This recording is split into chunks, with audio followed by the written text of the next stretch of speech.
HelloNote welcomes everyone to check out our latest update to our dynamic form.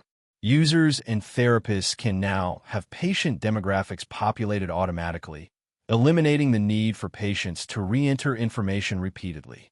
Shall we get started and take a look at this exciting new update? Go ahead and click on Settings in the left side navigation bar.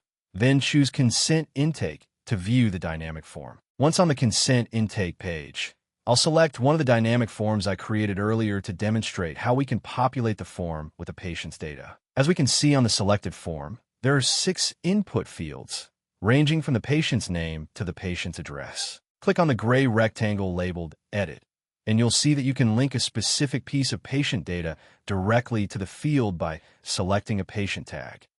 Don't forget to click on the green Save button after selecting the tag. When you're done selecting the patient tag for all the fields, click on the blue Save button at the bottom to save the form. Now, let's try sending the dynamic form to one of our demo patients. Click on the pencil icon on the upper right-hand side of a patient's page. Once the Send Consent/Intake form pop-up appears on the screen, select the specific form you want this patient to fill out. Then, click on the Save button to send the form. Now that the form is sent, let's take a look at the fields from the patient's perspective. Click on the form link and type in the patient's date of birth to verify identity. Once you're on the intake form, you'll see that the patient's demographics are correctly populated into the specific fields. Thank you all for watching. Feel free to check out our knowledge base and reach out if you have any questions.